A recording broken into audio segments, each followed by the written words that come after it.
मुल्क के जो हालात आज हमारे सामने हैं वो एक अजीब तरह के हालात हैं। यूं तो मुसलमानों के साथ ऐसे हालात बहुत पहले भी रहे हैं, इससे पहले भी मुसलमानों के खिलाफ ऐसे हालात रहे हैं जो आज हैं। ये कोई नई बात नहीं है। मुसलमानों की तारीख बहुत पुरानी है। ईमान वालों के साथ जुल्म और ईमान वालों को अज़ियतें और तकलीफ़ें पहुंचाने का सिलसिला बहुत पुराना है। तो आज भी वो तकलीफ़ों का सिलसिला है, आज भी जुल्म का एक माहौल बनाया जा रहा है। और सबसे बड़े अफसोस की बात यह है कि आज हमारे खिलाफ नफ़रत का एक तरह से माहौल पैदा किया जा रहा है ताकि दूसरे लोग मुसलमानों से नफ़रत करें।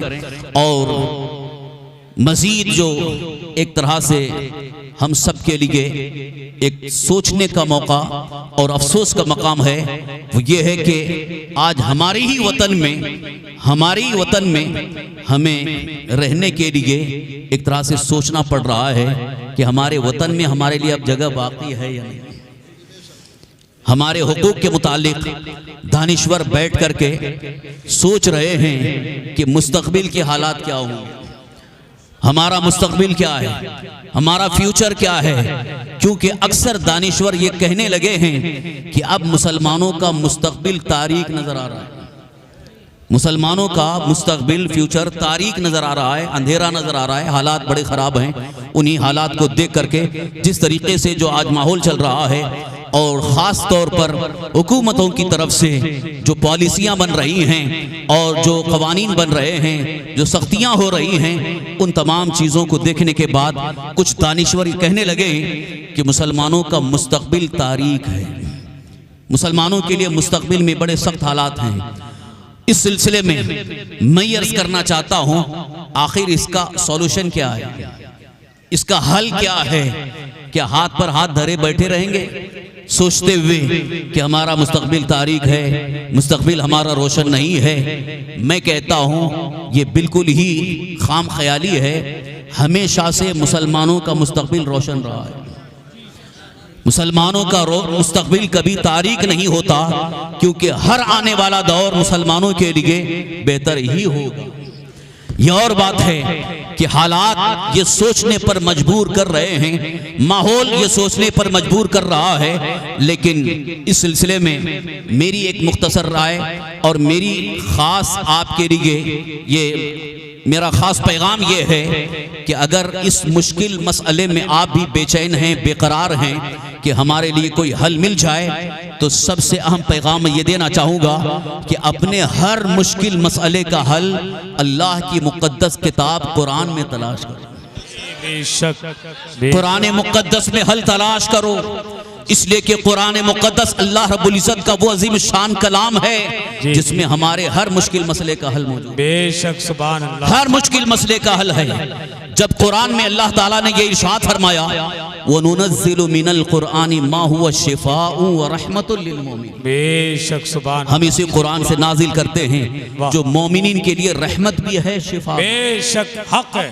तो यहाँ अगर अल्लाह ताला ने कुरान मुक़द्दस के मुतालिक ये इरशाद फरमा दिया है कि ये तुम्हारे लिए रहमत भी है, तुम्हारे लिए शिफा भी है, तो फिर और कौन सा मुश्किल मसला है जिसका हल कुरान में नहीं है? कुरान मुक़द्दस में हर मुश्किल मसले का हल है। और ये भी आपको बताता चलूं, हर दौर में, हर ज़माने में जो मुजाहिदीन इस्लाम रहे हैं, उन्होंने मुश्किल हालात में जो अपने लिए राहें मुतय्यन की हैं वो कुरान मुक़द्दस से ही, कुरान करीम से ही उन्होंने हल तलाश किया है और हल उन्हें मिला और उसी हल की रोशनी में उन्होंने हर मैदान में कामयाबी हासिल की है, हर मैदान में उन्हें फतह हासिल हुई है और हर मोड़ पर वो कामयाब होते चले गए। इसीलिए डॉक्टर इकबाल ने बड़े अच्छे अंदाज में कहा है, वो ज़माने में मुअज़्ज़ज़ थे क़ारिए कुरान होकर, वो ज़माने में मुअज़्ज़ज़ थे क़ारिए कुरान होकर, और हम ख्वार हुए तारीक़े कुरान होकर। यानी कुरान को छोड़ना, कुरान मुक़द्दस की तालीमात से दूरी इख्तियार करना, ये ज़िल्लत व ख्वारी का सबब है और रुसवाई करीब आती जा रही है, ज़िल्लत हमारे करीब आती जा रही है और हम इतने रुसवा होते चले जा रहे हैं कि अब दूसरों के सामने खुद किसी हर मामले में शर्मिंदा नज़र आ रहे हैं, मायूस नज़र आ रहे हैं। जैसा कि अब सियासी हालात जो आज हैं, इन सियासी हालात पर काफ़ी लोग गुफ्तगू कर रहे हैं, वैसे कर रहे हैं कि अब सियासत में हमारा क्या मकाम रह गया है। पहले जितने नुमाइंदे होते थे, जितने लीडर्स होते थे, अब उतने नुमाइंदे नहीं रह गए, बल्कि घटते घटते घटते बहुत कम होते चले गए।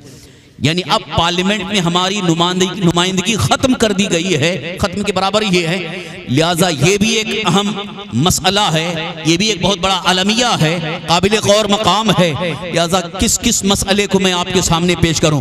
हर मुश्किल मसले के हवाले से आज मुल्क के अंदर बड़े बड़े दानिश्वर, इंटेलेक्चुअल, तालीम याफ्ता सर जोड़ करके बैठ रहे हैं और मसले का हल तलाश कर रहे हैं, लेकिन बाद में आखिर में नतीजा कुछ नहीं निकल रहा। इसलिए नतीजा नहीं निकल रहा है कि जितने भी हल की तलाश में कोशिश हैं, उनकी अपनी फिक्रें, उनके अपने नज़रियात और उनकी महदूद तालीम उन्हें वहीं घेर करके रखी है। लिहाजा उलमाए अहले सुन्नत की तरफ से बिलखुसूस आला हजरत इमाम अहले सुन्नत मुजद्दिद दीन मिल्लत शाह इमाम मोहम्मद रज़ा क़ुद्दस रूहू और आपके जलील क़द्र खलीफा हजरत अल्लामा सैयद मोहम्मद नईमुद्दीन मुरादाबादी रहमतुल्लाह ताला अलैह ने जो हालात के पेश नज़र मुश्किल मसले का हल पेश फरमाया है, उनका भी यही फैसला है कि मुसलमानों को चाहिए कि अपने मुश्किल मसाइल का हल कुरान मुक़द्दस में तलाश करें। सुभान अल्लाह, सुभान अल्लाह। बेशक आपसे मैं ये इल्तिमास करता हूँ, इल्तिजा करता हूँ कि मुश्किल मसले का हल कुरान में मिलेगा, लेकिन पहले आप कुरान मुक़द्दस को समझने की भी तो कोशिश करो। आज तो हाल ये है कि हमारी कौम के अक्सर हजरात का हाल ये कि कुरान सही पढ़ना नहीं जानते, तो कुरान समझने की बहुत दूर बात है। और जब कुरान समझेंगे नहीं तो मुश्किल मसले का हल कहाँ से मिलेगा। और दूसरा एक बड़ा अलमिया है कि जो तालीम याफ्ता हमारी जमात के उलमा हैं, वो कुरान से हल पेश करते हैं तो उस पर अमल की कोशिश भी नहीं करते, उसकी तरफ आने की कोशिश भी नहीं करते, तवज्जो ही नहीं है। दुनिया की दूसरी बातों की तरफ तवज्जो है, लेकिन उलमा जो कुरान मुक़द्दस की रोशनी में हल पेश कर रहे हैं और पैगाम दे रहे हैं, उसकी तरफ तवज्जो ही नहीं है। और फिर ये चीखते चिल्लाते हैं कि हम कहाँ कामयाब हैं, हमें कामयाबी मैसर नहीं आ रही है, हमें किसी मैदान में कामयाबी नहीं मिल रही है। हजरात गिरामी तवज्जो के साथ सुनिए, कुरान मुक़द्दस की रोशनी में आपके लिए मैं एक बेहतरीन नुस्खा लेकर के हाजिर हूं। अगरचे आपने इस उन्वान के तहत हमारी जमात के उलमा से बारहा सुना होगा, लेकिन आज खास तवज्जो चाहते हुए मैं ये मुश्किल मसले के हल के तौर पर आपके सामने अर्ज कर रहा हूं। अल्लाह ताला के इस फरमान में गौर करो, अल्लाह ताला के इस फरमान में गौर करो। कुरान मुक़द्दस में अल्लाह ताला ने इरशाद फरमाया, या अय्युहल्लज़ीना आमनुत्तकुल्लाह वक़ूलू क़ौलन सदीदा। ऐ ईमान वालो, अल्लाह से डरो और दुरुस्त बात करो। दुरुस्त बात यानी सही बात करो, अच्छी बात करो, हक बात करो। युस्लिह लकुम अअमालकुम, अल्लाह ताला तुम्हारे अमाल की इस्लाह फरमाएगा। व यग़फिर लकुम ज़ुनूबकुम, और अल्लाह ताला तुम्हारे गुनाहों को बख्श देगा। अब आगे सुनिए फैसला अल्लाह का, अल्लाह ताला का फैसला क्या है, गौर से सुनिए। वमन युतिइल्लाह व रसूलहू फ़क़द फ़ाज़ फ़ौज़न अज़ीमा, जो अल्लाह और उसके रसूल की इताअत करता है वही सबसे बड़ा कामयाब है। सबसे बड़ा कामयाब कौन है, बड़ी कामयाबी किसे मिल रही है? तो अल्लाह ताला ने फरमा दिया, जो अल्लाह की इताअत करे और अल्लाह के रसूल सल्लल्लाहु अलैहि वसल्लम की इताअत करे वही कामयाब है। और उसके अलावा आप दुनिया के किसी कोने में जाकर कामयाबी तलाश करो, कामयाबी मिल नहीं सकती है। जब हमको इस बात पर यकीन है और हमारा अकीदा भी है कि अल्लाह का हर फरमान हक है, अल्लाह का फरमान सच्चा है और अल्लाह तबारक तआला के फरमान में एक जर्रा बराबर भी शक नहीं है, तो फिर कामयाबी किसी और जगह हम क्यों तलाश कर रहे हैं? कामयाबी के तलाश में क्यों भटक रहे हैं? कामयाबी की तलाश के लिए अल्लाह या रसूल अल्लाह जिंदाबाद, जिंदाबाद। कामयाबी की तलाश के लिए दर बदर भटकने की जरूरत नहीं है। अल्लाह ताला ने कुरान मुक़द्दस में अपना फैसला अता फरमा दिया है कि जो सही मानों में अल्लाह की इताअत करे और अल्लाह के रसूल सल्लल्लाहु अलैहि वसल्लम की इताअत करे वही कामयाब है। अब इसको थोड़ा सा तफसीर की रोशनी में समझने की कोशिश करें इताअत क्या है। लफ्ज़ इताअत कुरान करीम में कई मकामात पर आया है। अतीउल्लाह व अतीउर रसूल, अल्लाह की इताअत करो और रसूल की इताअत करो। और एक मकाम पर अल्लाह ताला ने यूँ इरशाद फरमाया, वमन युतिइर रसूल फ़क़द अता अल्लाह, जिसने रसूल की इताअत कर ली उसने अल्लाह की इताअत की। तो ये लफ्ज़ इताअत उलमा तो समझ रहे हैं, लेकिन बहुत सारे हमारे अवाम, बहुत सारे मुसलमान भाई लफ्ज़ इताअत को अभी तक सही तौर पर समझे ही नहीं हैं। लिहाजा मैं इताअत का मफ़हूम बड़े आसान अंदाज में आपको समझाना चाहता हूँ। एक मिसाल के ज़रिए आपसे मैं अर्ज़ करना चाहता हूँ, मफ़हूम को समझा रहा हूँ। एक बंदा, एक इंसान अगर किसी कंपनी में काम कर रहा है, किसी फैक्ट्री में काम कर रहा है, किसी जगह जॉब कर रहा है, नौकरी कर रहा है, तो जो इस फैक्ट्री में, जिस कंपनी में काम कर रहा है, उसका एक बॉस होता है। वो उसके बॉस के तहत काम करता है, या मालिक के मकान के मातहत काम करता है, मालिक के फैक्ट्री के मातहत काम करता है। मालिक जो कहता है उसके मुताबिक वो काम करता रहता है। अगरचे उसकी ड्यूटी 8 घंटे की ड्यूटी है या 10 घंटे की ड्यूटी है, तो जितनी ड्यूटी है उस ड्यूटी में वो अपने मालिक की बात सुनता है। अगर उसके मालिक ने कह दिया कि फलां जगह जाकर के काम करके आ जाओ, वो फौरन जाता है, काम करके आता है। आलम यह है कि मालिक ने कह दिया कि तुम्हें ये काम के लिए 1 घंटा वहां जाना होगा, या अगर मालिक ने कह दिया तुम्हें और ड्यूटी के लिए एक आधा घंटा और देना पड़ेगा, तो मालिक की बात सुन करके वहां काम करता है, इसलिए कि उसका जॉब है, उसकी नौकरी है, उसकी मुलाजमत है। अगर वो मालिक की बात नहीं सुनेगा तो मालिक उसे काम से निकाल देगा, जॉब से निकाल देगा, नौकरी चली जाएगी। तो एक इंसान ये सोचता है कि जिस मालिक के मातहत मैं काम कर रहा हूं, अगर वो मालिक नाराज हो जाएगा तो मेरी नौकरी चली जाएगी, मेरी रोजी का इंतजाम नहीं होगा। हजरात, इस मिसाल को अपने जहन में रख करके आप समझो, एक मालिक के मकान की इताअत हो रही है, यानी एक मालिक के फैक्ट्री या आप किसी कंपनी का मालिक आपको जो कहता है उसी के मुताबिक आप कर रहे हैं, तो गोया एक तरह से उसकी इताअत कर रहे हैं, उसकी बात मान रहे हैं, उसके कहने पर चल रहे हैं, ड्यूटी बराबर दे रहे हैं, रोजाना आ रहे हैं। जिस दिन छुट्टी उसने दिया है उसी दिन छुट्टी ले रहे हैं, उसके अलावा छुट्टी नहीं कर सकते हैं।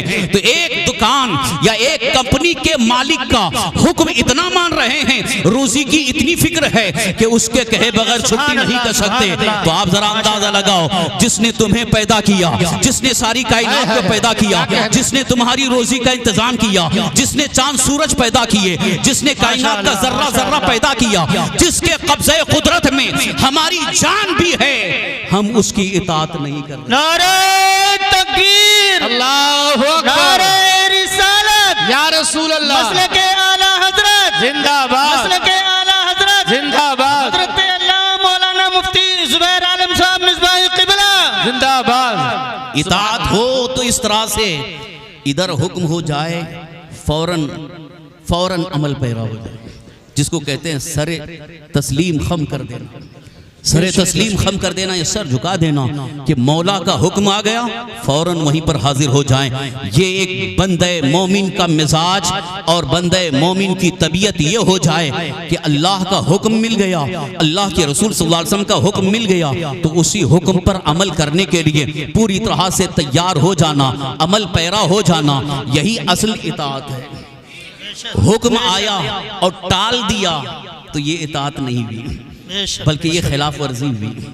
इसी को कहते हैं मुखालिफत। जैसे एक बाप ने अगर बेटे से कहा बेटा मेरा ये काम कर दो, अब बेटा कहता है नहीं भी नहीं करूंगा, बाद में करूंगा, तो मुझे बताइए बाप राजी होगा कि नाराज होगा? बाप को दिल में एक तकलीफ आएगी कि मेरा बेटा जिसको मैंने बचपन से पाला, जिसके लिए मैंने सब कुछ कुर्बानी दी, जिसको मैंने पढ़ाया, जिसकी तालीम के लिए मैंने बहुत खर्चा किया, आज वो मेरी बात नहीं सुन रहा है, तो उस बाप की दिल पे क्या गुजरती है? जिसके बेटे ने उसे सिर्फ हुक्म को टाल दिया, नहीं अभी नहीं करूंगा, तो बाप की दिल पे क्या गुजरती है? बिला तशबीह व तमसील, या तशबीह नहीं दे रहा हूँ, समझाने के लिए अर्ज कर रहा हूँ। जब आप मालिक कायनात अल्लाह अज़्ज़ व जल के हुक्म को टालोगे तो इसमें अल्लाह की रजा नहीं होगी, बल्कि ये अल्लाह की नाराजगी का सबब है। यही हमारी नाकामी का सबसे बड़ा सबब है। हमारी नाकामी हमारी जिल्लत, हमारी रुसवाई और हमारी परेशानी का सबब खुद हम हैं। हमारे आमाल, हमारे किरदार, हमारे मामलात अगर देखे जाएं तो वाकई में हम पूरी तरह से न अल्लाह के हुक्म की इताअत कर रहे हैं, न अल्लाह के रसूल सल्लल्लाहु अलैहि वसल्लम की इताअत कर रहे हैं। आज मैं फिर आपसे एक गुजारिश करूंगा, इताअत का मफहूम अगर आपने समझ लिया है तो आज दिल में एक बात ठान लीजिए, एक अच्छा इरादा कर लीजिए। शायद हो सकता हो इसके जरिए सारे अहकाम पर अमल का जज्बा भी पैदा हो जाए। बेशक एक चीज का अगर जज्बा आपने पैदा कर लिया, इंशाअल्लाह अज़ीज़ हो सकता है सारे अहकाम पर अमल का जज्बा पैदा हो जाए कि आपकी जिंदगी की शुरुआत अल्लाह की इताअत और फर्माबरदारी से हो जाए। बेशक बेशक बेशक कोशिश करेंगे जी जी जी। जिंदगी की शुरुआत अल्लाह की इताअत, अल्लाह की फर्माबरदारी से हो जाए। लेकिन शायद आपने अभी पूरी तरह से समझा नहीं जिंदगी की शुरुआत किसे मैं कह रहा हूं। बहुत सारे हो सकता है ये समझ रहे होंगे जिंदगी की शुरुआत का मतलब है कि पैदा जब हुए तब, तो वहां तो इताअत का क्या मतलब है, वहां तो अहकाम शरीयत लागू ही नहीं है। इताअत अल्लाह की, अल्लाह के फरमान पर अमल करने का जज्बा जब जिंदगी की शुरुआत हो रही है उसी वक्त हमारी तबीयत, हमारी फिक्र, हमारा मिजाज ये हो कि हम जिंदगी की शुरुआत करें अल्लाह के हुक्म पर अमल करते हुए, तो यकीन जानो पूरा दिन अच्छा गुजरेगा और अल्लाह तबारक तआला की रहमतें झमाझम बरसनी शुरू हो जाएंगी। वो जिंदगी की शुरुआत ये है कि आज आप सोएंगे, सो करके उठेंगे, तो जैसे ही एक इंसान सो करके उठता है, नींद से बेदार होता है, उसकी जिंदगी की शुरुआत है। बेशक बेशक बेशक ये जिंदगी की शुरुआत है। इस नुक्ते को आप ज़हन में रखो। मैं इसलिए कह रहा हूँ ये जिंदगी की शुरुआत इसलिए है कि जब इंसान सोता है तो गोया एक तरह से मौत की आगोश में जाता है। बेशक बेशक आपने सुना है उलमा से, जी जी जी। अन्नौम उख्तुल मौत, नींद जो है वो मौत की बहन है। इसका मतलब है कि नींद में, यानी जब बंदा सोता है, इंसान जब सोता है तो वो सोने की हालत में जब तक है उसकी रूह बदन से जुदा हो चुकी है, रूह का ताल्लुक बदन से निकल चुका है, तो ताल्लुक खत्म हो गया है। रूह उतने देर के लिए बदन से जुदा है और जब उठने का वक्त होता है तो अल्लाह के हुक्म से रूह वापस बदन में आती है। बेशक बेशक ये नुक्ता शायद बहुत कम ही लोग जानते होंगे। इसीलिए जो सो करके उठने की जो दुआ सिखाई गई आपको, बच्चों को शायद मदरसे में सिखाई गई है और आप शायद नहीं जानते हैं। दुआ क्या पढ़ते हैं सो कर उठने की? दुआ ये है, अल्हम्दुलिल्लाहिल्लज़ी अहयाना बादा मा अमातना, बादा मा अमातना व इलैहि नुशूर। तमाम तारीफें अल्लाह के लिए जिसने हमें जिंदा किया हमें मौत देने के बाद। बेशक अल्हम्दुलिल्लाहिल्लज़ी अहयाना बाद मा अमातना, तमाम तारीफें उस अल्लाह के लिए जिसने हमें जिंदा किया हमें मौत देने के बाद। इसका मतलब हम सोए थे तो गोया मौत की आगोश में थे, और जब हम बेदार हो रहे हैं तो अल्लाह ने फिर हमें जिंदगी दी है, फिर एक नई जिंदगी मिली है, एक ताज़ा जिंदगी मिली है। आज मैं एक नुक्ता दे करके आपसे अर्ज करना चाहता हूँ, जो मुसलमान अपनी जिंदगी की शुरुआत अल्लाह की इताअत से कर लेता है, यकीनन उसके अंदर एक जज्बा ऐसा पैदा होता है कि वो पूरा दिन अल्लाह की इताअत में गुजारना शुरू कर देता है। सुभान अल्लाह सुभान अल्लाह। सुबह हुई, आंख खुली, अगर आंख न भी खुले तो आप उठने की आदत डालो। आज हमारी कौम का अक्सर हजरात का हाल ये हो गया है कि रात को सोते हैं, कितने बजे सोते हैं? 2 बजे सोते हैं, 3 बजे सोते हैं, और कब उठते हैं? 10, 11 बजे, 12, 1 बजे। फजर की नमाज के लिए कितने लोग उठते हैं? अभी मैं अगर कह दूं कि हाथ उठाओ, मैं शर्मिंदा नहीं करना चाहता हूं, कोई हाथ न उठाए, बस सिर्फ आपका मामला अल्लाह की बारगाह में हो। दिल पर हाथ रख करके मुझे बताओ कितने लोग फजर की नमाज में उठते हैं? अगर नहीं उठते हैं तो इसका मतलब यह है कि हमारी जिंदगी की शुरुआत अल्लाह की नाफरमानी से हो रही है। बेशक ही यानी जब बेदार हुए तो आप किस वक्त बेदार हुए? जब आपकी नमाज कज़ा हो गई। तो जिसकी फजर की नमाज कज़ा हो रही है वो इस हालत में बेदार हो रहा है, इस हालत में जिंदगी की शुरुआत कर रहा है कि वह अल्लाह की नाफरमानी करते हुए जिंदगी की शुरुआत कर रहा है, तो फिर क्या उम्मीद की जाएगी कि उसका पूरा दिन अल्लाह की इताअत में गुजरे? और अगर गुजारने का जज्बा भी है तो फिर वो बात नहीं है। ये जज्बा याद रखो, ये जज्बा पैदा करो कि हम हमारी जिंदगी की जो शुरुआत होगी वो अल्लाह की इताअत में होगी। मैं यकीन दिला रहा हूं जिसने ये जज्बा पैदा कर लिया, जिसने ये अहद कर लिया, जिसने दिल में ये ठान लिया कि मैं सोऊंगा मगर फजर की नमाज में जरूर उठूंगा, चाहे 2 बजे सोए चाहे 3 बजे सोए, लेकिन फजर की नमाज में उठ करके फजर की नमाज जमात के साथ पढ़ूंगा, सुन्नी सही अकीदा इमाम की इख्तिदा में पढ़ूंगा। ये जज्बा जिसने पैदा कर लिया, मैं यकीन दिला रहा हूं अब उसे कामयाबी किसी और जगह तलाश करने की जरूरत नहीं है, बल्कि अल्लाह ताला उसे कामयाबी अपनी इबादत से ही अता फरमाए। नारे तकबीर, नारे रिसालत, या रसूल। नारे हैदरी, मसलके आला हजरत जिंदाबाद। मदरसा उस्मानिया फैजान रजा जिंदाबाद। मदरसा उस्मानिया फैजान रजा जिंदाबाद। जश्ने दस्तार बंदी जिंदाबाद। जश्ने दस्तार बंदी जिंदाबाद। ये कामयाबी इसलिए मैं अर्ज कर रहा हूं कि आज हम ये सोच रहे हैं कि हमें दौलत कहां से आएगी, हमारे पास माल कहां से आएगा, हमें इख्तिदार कैसे मिलेगा, हमें इज्जत कहां से मिलेगी, हमारा यहाँ हमारे हुकूक हमें कहां से मिलेंगे, हमें यहाँ गलबा कहां से हासिल होगा। यही सारी फिक्रें हैं जिन फिक्रों को लेकर के हम कामयाबी की तलाश में हैं कि हमें कहीं कामयाबी नहीं मिल रही है। जरा तवज्जो के साथ सुनो, हदीस मुस्तफ़ा पेश कर रहा हूं, अल्लाह के हबीब सरवरे कायनात सल्लल्लाहु अलैहि वसल्लम का इरशाद सुनो। तवज्जो से सुन रहे हैं, मैं फरमाने रसूल पेश कर रहा हूँ।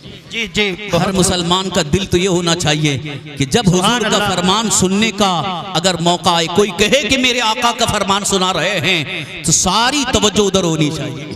इसलिए कि आका करीम रऊफुर रहीम अलैहि तहत व तस्लीम का हर फरमान हमारे लिए सबसे बड़ा सरमाया है, सबसे कीमती पूंजी है, सबसे अजीम कामयाबी वही है। रसूल पाक सल्लल्लाहु अलैहि वसल्लम का यह फरमान याद रखो, शायद कभी आपने सुना नहीं होगा, बहुत कम ही लोगों ने सुना होगा।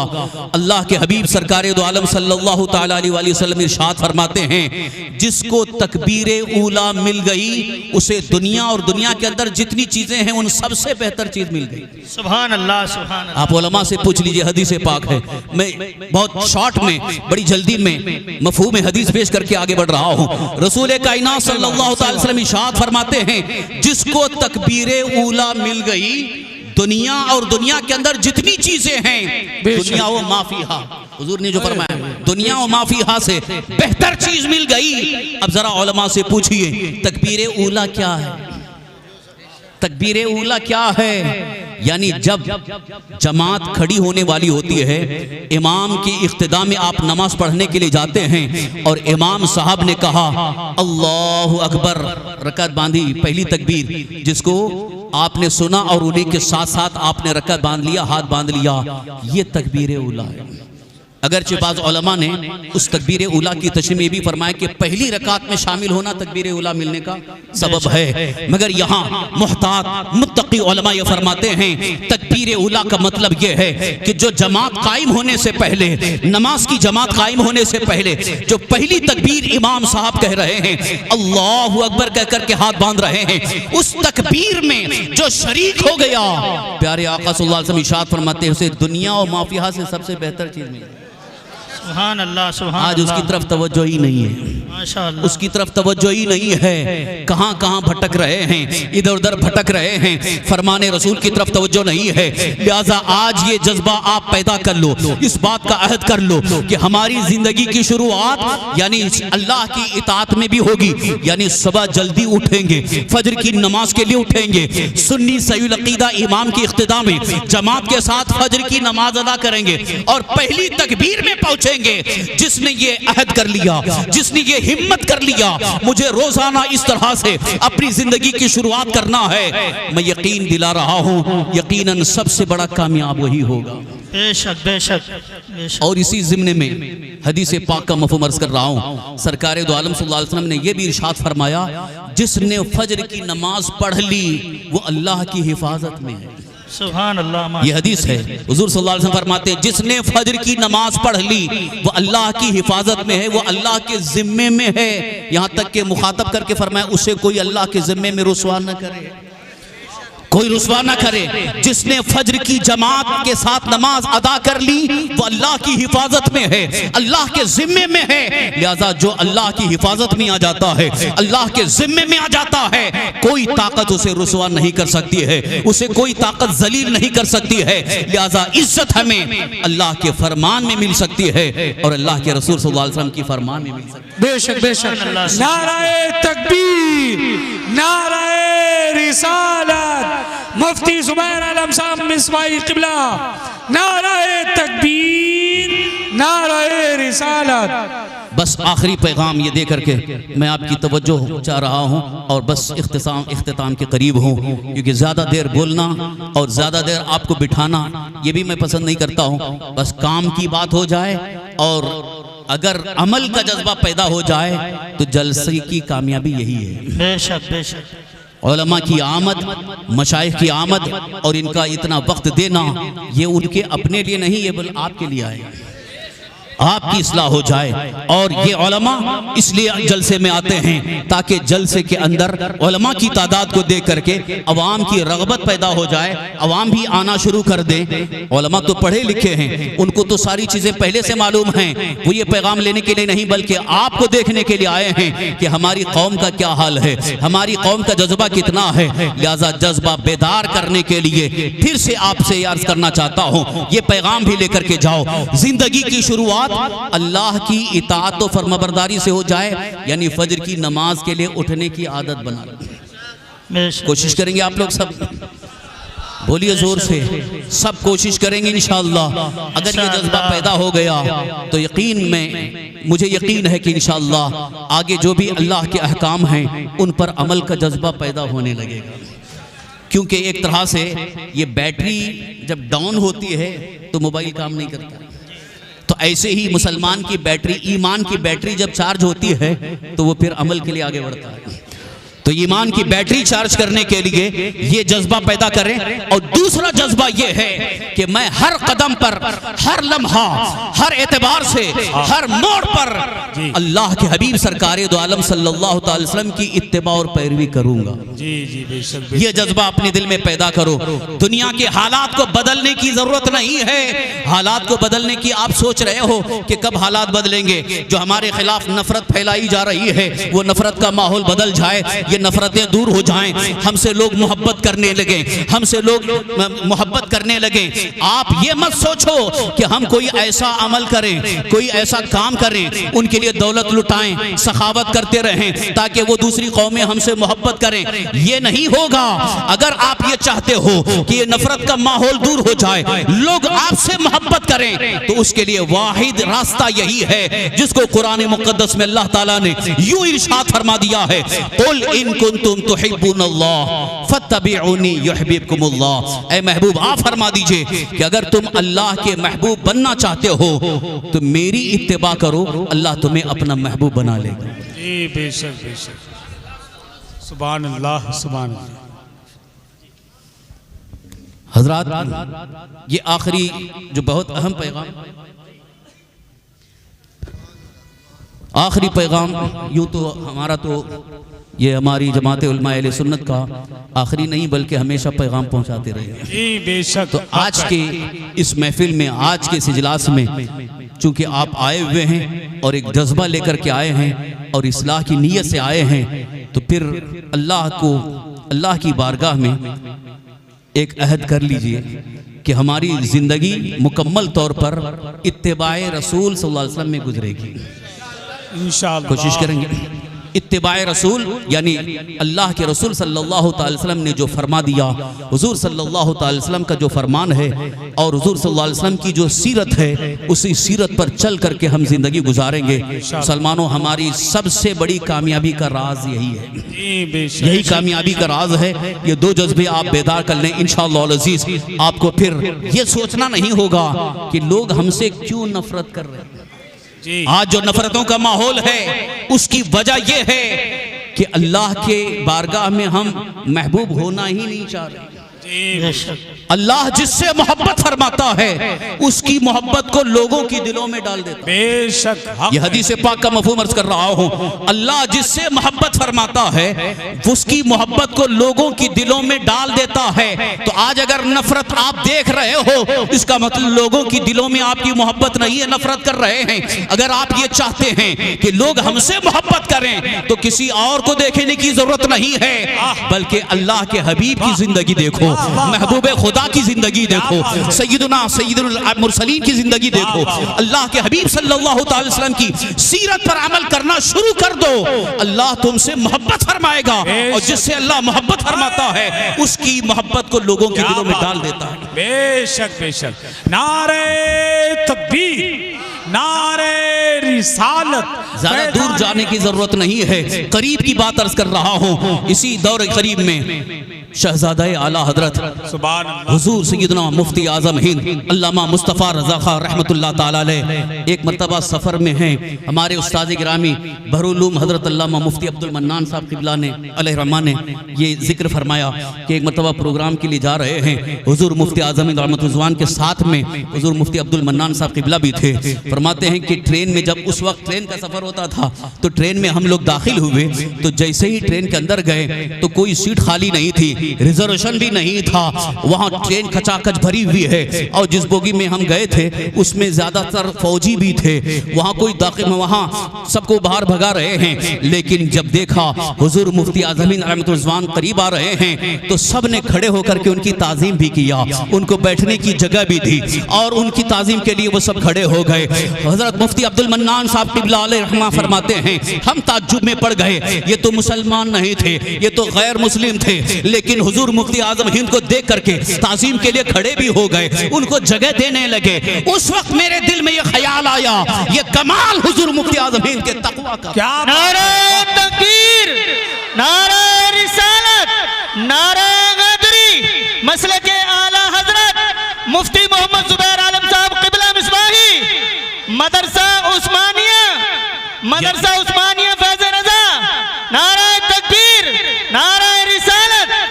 यही वजह है कि जहां जहां हुजूर मुफ्ती आजम हिंद रहमतुल्लाह तशरीफ ले जाते थे अपने तो अपने गैर भी ताज़ीम के लिए खड़े हो जाते थे। उनके दिलों में मोहब्बत कहां से आई, उनके दिलों में अकीदत कहां से आई। वहां कोई प्रचार नहीं हो रहा था कि मुफ्ती आजम से मोहब्बत करो, बल्कि ये मिन जानिबिल्लाह मामला था कि जो सच्चा आशिक़ रसूल होता है उसकी मोहब्बत अल्लाह ताला लोगों के दिलों में डाल देता है।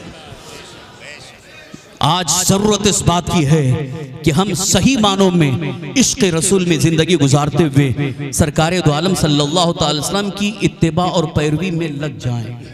अपनी जिंदगी को, अपने जिंदगी के मामलात को, अपने मामलात को बिल्कुल ही हुजूर सल्लल्लाहु अलैहि वसल्लम की सीरत के सांचे में ढालने की कोशिश करें। इंशाअल्लाह अज़ीज़ जो नफरतों का माहौल हमें नजर आ रहा है बहुत जल्द ये नफरतें मोहब्बत में तब्दील हो जाएंगी, बल्कि दूसरी कौमें भी यही कहेंगे कि तुमसे हमें बरकतें मिल रही हैं, तुम यहाँ से मत जाओ, तुम हमारे करीब रहो, यहाँ से तुम्हें जाने की जरूरत नहीं है, हम तुम्हारी खिदमत के लिए तैयार होंगे। अज़ीज़ान मोहतरम, आज हमारे खिलाफ नफरत का माहौल हो रहा है तो इसकी एक वजह यह है कि बहुत सारे मुसलमान नौजवानों को मैंने देखा खुल्लम खुल्ला हुजूर सल्लल्लाहु अलैहि वसल्लम के फरमान की खिलाफ वर्जी भी कर रहे हैं। खवातीन का भी आलम यही है, हमारी बच्चियों का आलम यह है, बेपर्दा होकर के दुनिया को यह बता रही हैं हमें फरमाने रसूल की कोई जरूरत नहीं है, फरमाने मुस्तफ़ा की कोई परवाह नहीं है।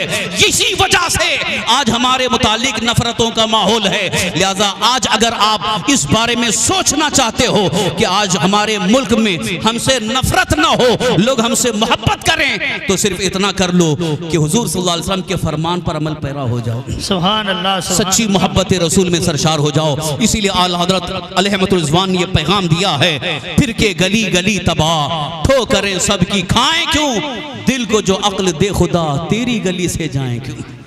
बारगाह मुस्तफ़ा से दूर ना होना वही हमारा मरकज़ है, वही हमारे लिए असल मंबा है, जहाँ से हमें हिदायत भी मिल रही है, जहाँ से हमें रहमतें मिल रही हैं, जहाँ से हमें ज़िंदगी की सलामती मिल रही है। लिहाजा उस मरकज़ से हटने की ज़रूरत नहीं है। अपने आमाल को, अपने किरदार को अल्लाह और उसके रसूल की इताअत और फरमाबरदारी में गुजारने की कोशिश करें। अल्लाह ताला का वादा है, वमन युतिइल्लाह व रसूलहु फ़क़द फ़ाज़ फ़ौज़न अज़ीमा, जो अल्लाह और उसके रसूल की इताअत कर लेता है वही सबसे बड़ा कामयाब है।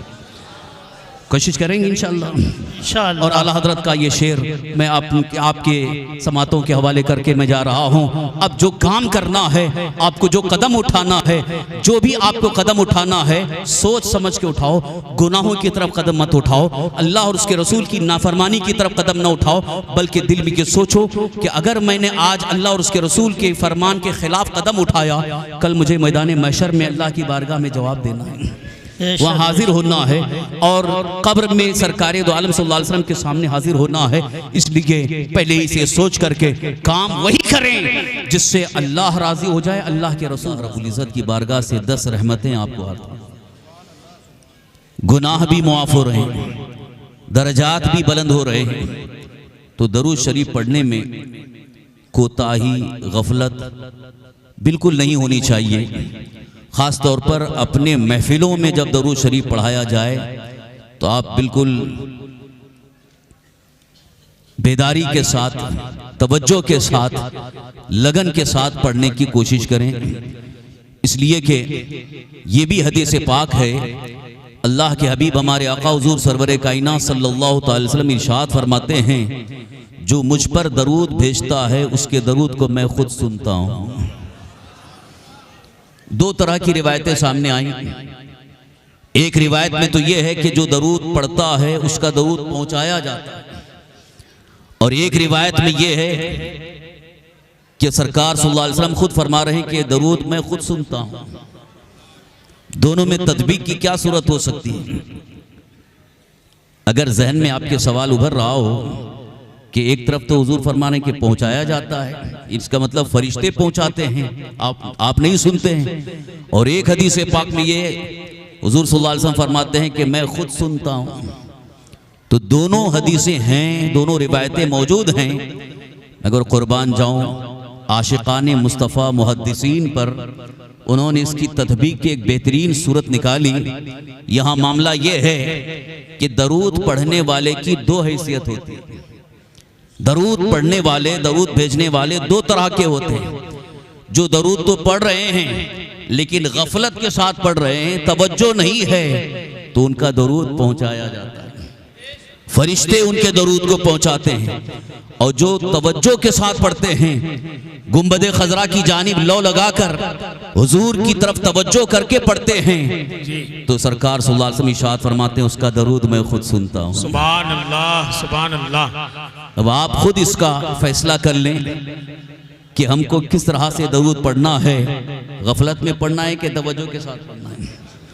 तो इसीलिए अब फिर पूरी तवज्जो गुंबद खजरा की तरफ करते हुए, मदीना मुनव्वरा की तरफ रुख करते हुए, दिल को बारगाह मुस्तफ़ा में पेश करते हुए सरकार दो आलम सल्लल्लाहु अलैहि वसल्लम की बारगाह में दरूद शरीफ का एक बार और नारा बुलंद करें। अल्लाहुम्मा सल्लि व सल्लिम अला सय्यिदिना व मौलाना मुहम्मदिन माइनिल जूदि वल करम व अला आलिहि व अस्हाबिहि बारिक व सल्लिम सलातन व सलामन अलैका या रसूल अल्लाह, सलातन व सलामन अलैका या हबीब अल्लाह। फिर के गली गली तबाह, ठोकरें सबकी खाएं क्यों? फिर के गली गली तबाह, ठोकरें सबकी खाएं क्यों? दिल को जो अक्ल दे खुदा, तेरी गली से जाएं क्यों? सुभान अल्लाह। जान है इश्क़े मुस्तफ़ा, रोज फुजू करे खुदा। जान है इश्क़े मुस्तफ़ा, रोज फुजू करे खुदा। जिसको हो दर्द का मजा, नाज़े दवा उठाए। हजरात, आप सब अच्छी तरह से जानते हैं कि आज का ये खुसूसी इजलास, आज का ये रूह परवर शानदार इज्तिमा दारुल उस्मानिया फैज़ान रज़ा के सालाना जलसे दस्तारबंदी के तौर पर मुनक़द है। दारुल की जो खिदमात हैं और बिलखुसूस हज़रत बिरादर गिरामी मुहिब गिरामी हज़रत हाफिज़ कारी यामीन साहब क़िबला की मेहनतें, उनकी काविशें वाकई जग ज़ाहिर हैं। मैंने दिल्ली से आते आते रास्ते में अपने अहबाब से काफ़ी चीज़ें सुनी कि कारी साहब की बड़ी मेहनतें हैं।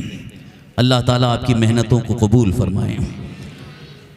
बाग लगाने के लिए बड़ी मेहनत और बड़ी कुर्बानी देनी पड़ती है, और जब बाग लग जाता है फल खाने के लिए बहुत सारे लोग आ जाते हैं, लेकिन हमें बाग लगाने वाले की मेहनतों को फरामोश नहीं करना चाहिए। कि जिसने बाग लगाया हो, जिसने दरख्त लगाया हो और पूरी कौम को फल मिल रहा हो, उसे कभी फरामोश नहीं करना चाहिए। लिहाजा ये हमेशा याद रखें कि जो भी दीनी खिदमात में लगे हुए हैं, हमारी जमात अहले सुन्नत के उलमा, जिनकी मेहनतें, जिनकी कुर्बानियाँ, यूं तो अल्लाह की बारगाह से उन्हें बेपनाह इनाम और सवाब तो मिलेगा ही, लेकिन दुनियावी एतबार से हमारा ये अखलाकी फरीज़ा है कि उनकी मेहनतों को सराहा जाए और उनकी मेहनतों का एतराफ़ किया जाए और उनकी कुर्बानियों का एक अच्छे अंदाज से तज़किरा भी किया जाए। आपको एक रिवायत सुनाता हूँ। हज़रत सैयदना उमर फ़ारूक आदम रज़ियल्लाहु अन्हु के दौरे खिलाफत में, तवज्जो के साथ सुनिए,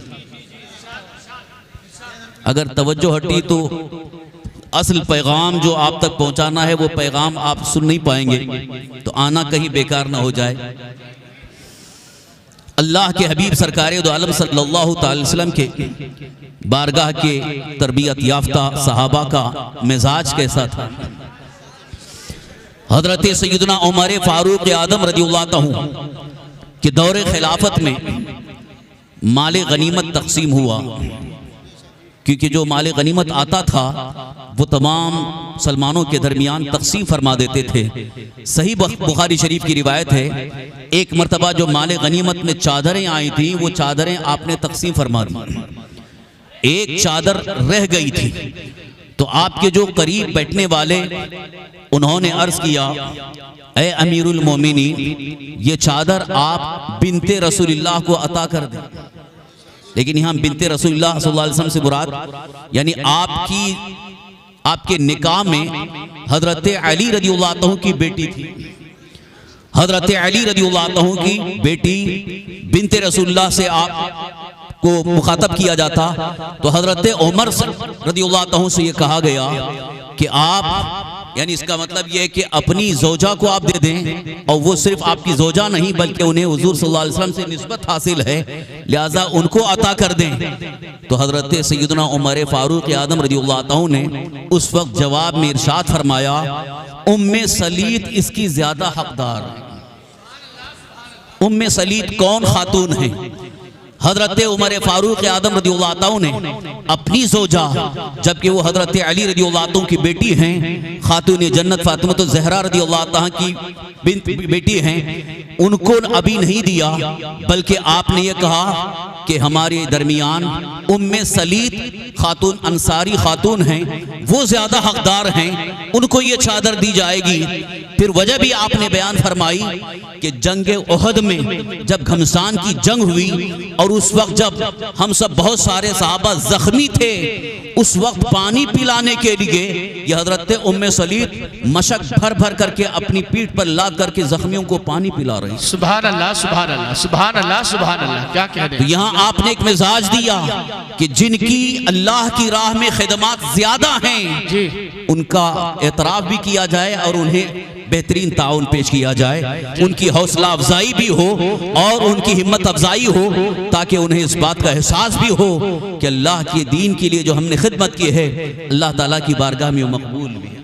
जी, सुभान अल्लाह, सुभान अल्लाह। अल्हम्दुलिल्लाह हमारी जमात के उलमा अहले सुन्नत जहाँ कहीं हैं वो खूब मेहनत भी कर रहे हैं और उनकी काविशें और उनकी कुर्बानियाँ हैं, जिनकी वजह से आज अल्हम्दुलिल्लाह मदारिस अहले सुन्नत एक बेहतरीन लहलाते बाग की तरह से नजर आ रहे हैं। जी जी, सुभान अल्लाह, सुभान अल्लाह। इस दारुल की तरफ आपकी भरपूर तवज्जो होनी चाहिए और इसके तामीर और तरक्की के लिए हर शख्स को पूरी तरह से तवज्जो देना जरूरी है। बेशक बेशक, क्योंकि एक दारुल, एक मदरसा बज़ाहिर यूं देखा जाए तो चंद बच्चे पढ़ने की एक तालीम गाह है, लेकिन आपको मैं हकीकत बात बताना चाहता हूँ, मदरसे में पढ़ने वाले जो वाकई में इल्म दीन हासिल करके निकलते हैं, वो कई उलूम से जब आरास्ता होते हैं तो उनकी सबसे बड़ी खिदमत ये होती है कि वो पूरे मुआशरे के अंदर इस्लाह का काम अंजाम देते हैं। सुभान अल्लाह, सुभान अल्लाह, सुभान अल्लाह। मुआशरे के अंदर समाज में फैली हुई बुराइयों और बीमारियों को दूर करने में सबसे ज्यादा अगर खिदमत किसी की हो सकती है तो एक मस्जिद के इमाम और आलिम दीन की ही होती है। सुभान अल्लाह, सुभान अल्लाह, सुभान अल्लाह। वरना स्कूलों में जाने वाले, कॉलेज में जाने वाले तालीम तो हासिल कर लेते हैं मगर उन्हें बुराइयों से बचने का कोई शऊर नहीं मिलता, गुनाहों से बचने का एहसास नहीं मिलता है। और सबसे बड़ी बात यह है कि खौफे खुदा और मोहब्बत रसूल का जो जज्बा मिलता है वो इन्हीं मदरसों से मिलता है। बेशक, और इसी खौफ खुदा और मोहब्बत रसूल के जज्बे की बुनियाद पर मुआशरे के अंदर इस्लाह का एक बेहतरीन माहौल पैदा होता है, बुराइयां दूर होती हैं और बहुत सारे बिगड़े हुए इंसान सही रास्ते पर चलने के लिए आमादा हो जाते हैं। इसीलिए मदारिस को मामूली न समझें और साथ ही साथ में ये भी उन्हें, जिन लोगों के दिलों में मदरसों से कुछ नफरत बैठी हुई है, मदरसे के मुतालिक गलत फहमियां हैं और ये सोच बैठे हैं कि यहाँ मदरसों में दहशतगर्दी की तालीम होती है, नफरत फैलाई जाती है, मुल्क के गद्दार तैयार किए जाते हैं, ये सब सिर्फ और सिर्फ झूठा प्रोपेगेंडा है। हकीकत कुछ और है। मदरसे से पढ़ने वाले बच्चे एक वक्त वो बच्चे हैं, तालिबे इल्म हैं, लेकिन जैसे ही वो पढ़ करके एक बेहतरीन जहन लेकर के चलते हैं, वही कौम के बेहतरीन वफादार भी होते हैं और वतन के वफादार भी होते हैं। इसी हिंदुस्तान की सरजमीन को अंग्रेजों से आजाद करने में, अंग्रेजों के कब्जे से आजाद कराने में जिनकी कुर्बानियां सबसे ज्यादा हैं, उनमें उलमा अहले सुन्नत की कुर्बानियां हैं। हजरत अल्लामा फजल हक खैराबादी कौन है? हजरत अल्लामा काफी कौन है? ये वो उलमा हैं जिन्होंने अपनी जानें कुर्बान कर दी इस मुल्क को आजाद करने के लिए। वो मदरसों के पढ़े हुए थे, वो दारुल के पढ़े हुए थे, वो मदरसों से तालीम हासिल किए हुए थे। उन्होंने मुल्क के साथ गद्दारी नहीं की है बल्कि मुल्क के साथ वफादारी की है। लिहाजा ये जहन बनाना कि मदरसे दहशतगर्दी के अड्डे हैं, ये झूठा प्रोपेगेंडा है, झूठा प्रोपेगेंडा है। और मैं आपसे ये कहना चाहता हूं, आपको ये साबित करना होगा कि हमारे मदरसों में दहशतगर्द नहीं पैदा होते हैं बल्कि कौम के मुस्लिह और मुल्क के वफादार पैदा होते हैं। बेशक, बेशक। सबसे अजीम नुक्ते की बात अर्ज कर रहा हूं, ये नोट कर लेना, जो अपने नफी का वफादार होता है वो कभी मुल्क का गद्दार नहीं हो सकता है। जो अल्लाह के नबी का वफादार है वो मुल्क का वफादार है, और जो अल्लाह के नबी का गद्दार है वो मुल्क का भी गद्दार होता है। वतन की वफादारी अगर देखनी हो तो अल्लाह के नबी सरवरे कायनात सल्लल्लाहु अलैहि वसल्लम की जिसके अंदर वफादारी मौजूद है, उसी से आप उम्मीद रखो कि वतन का भी वफादार होगा, मुल्क का वफादार होगा। एक मरतबा झूम कर दरूद शरीफ पढ़ लें। अल्लाहुम्मा सल्लि व सल्लिम अला सय्यिदिना मौलाना मुहम्मदिन मअल जूदी वल करम व अला आलिहि व अस्हाबि बारिक व सल्लिम। सलातु व सलामुन अलैका या रसूल अल्लाह, सलातु व सलामुन अलैका या हबीब अल्लाह।